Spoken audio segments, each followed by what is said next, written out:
Hi y'all, it's me. I'm here with my next guest design team project for Diemond Dies.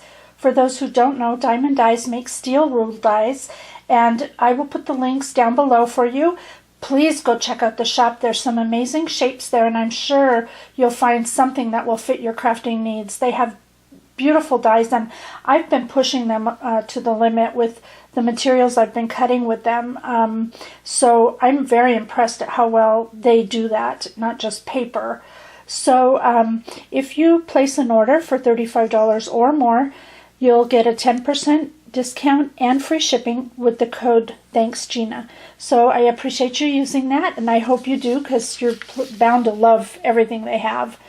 So as you know, I try to think outside the box a little bit and use my dies and other things in ways that they were not specifically intended.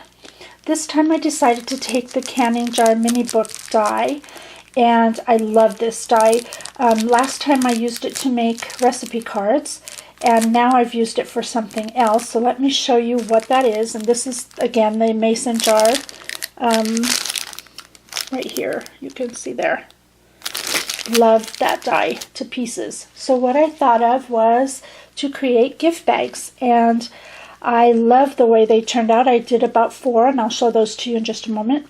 I laid the muslin on the cutting pad with my die, and I just cut it out, and as you can see, it did a fabulous job. I took out my sewing machine, which I'm not fond of, but I've had it since I was 17 and I still don't sew. But I managed to draw a line, sew here on the sides just to close it up. Mind you, the opening isn't so large, but you can fill stuff in there. You could use these for wedding favors, showers, birthday parties, gift bags, whatever. Even just to send a friend a small token. So what else I also used on here was I used the bow die, which you can see here, and I used the medium bow. I cut it out of burlap. Now, burlap is a tough fabric to cut, but this die did really well. I had to use just a snip of the scissors on a couple of places, but for the most part it cut it out perfectly. So I used that there. And then I also used the button die, and as you can see, I cut those out of burlap as well, and that's this button die right here. You get 5 different buttons, which I love. And I added some twine and then sewed them onto the bag as well. So super cute way to use your die for something other than what it was intended. Next, I decided to make one out of some sheer kind of fabric. Again, it worked really well. It cut it out really simply. As you can see here, I have all the goodies that I'm giving in there, all kind of stuff, so they do fit. The opening's just tiny, as I said. On this particular one, I cut it out with the die. Then I used my sewing machine and did a casing up here for my seam binding so that I could have a drawstring closure on this one. I then used this beautiful crochet doily that I got from Tatiana, which I love, so thank you, Tatiana, for that.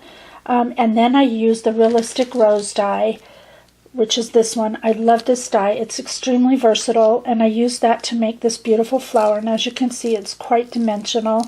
I love it. And you can make it in so many different ways. It doesn't necessarily have to be as dimensional all the time, but you do have that option. So that was the next one, and I thought that came out really well. Then the next one I decided to create was this one here. And I used some cotton fabric. I put some pearls for the handle. I used the beautiful monarch butterfly die from Diemond Dies right here. And look at how beautifully that cut the felt. That's felt, and it just cut it like butter. So beautiful. So I double layered it and added some pearls down the center. I placed 2 of those on here, which I think are so lovely. This is an applique I got from Nita and a pearl from my collection. So there's that one there. And then last but not least, I decided to try this one here. And for this one, I used the same thing. I used the die to cut the mason jar. I used some seam binding and some bows up top. I used the bow die again for this one, and I also ran it through my embossing folder to give it the polka dots to match the fabric. So I used this one right here. And the background That would be the 5th of the Labels 2 Top Note Nesting die. It's the 5th one that I used to create that, and I sewed that onto the bag as well before I sealed the sides. I added some flowers from Handicraft Suppliers as well as the butterfly with some little pearls in the center, and these leaves from my stash, and I think they're so darling. Again, they can be used for so many different occasions. So be sure and check out Diamond Dies. I'm sure you'll be able to create, and remember to think outside of the box. Don't always stay in that mold that was created for you. So see you all next time. Do what makes you happy. Bye for now.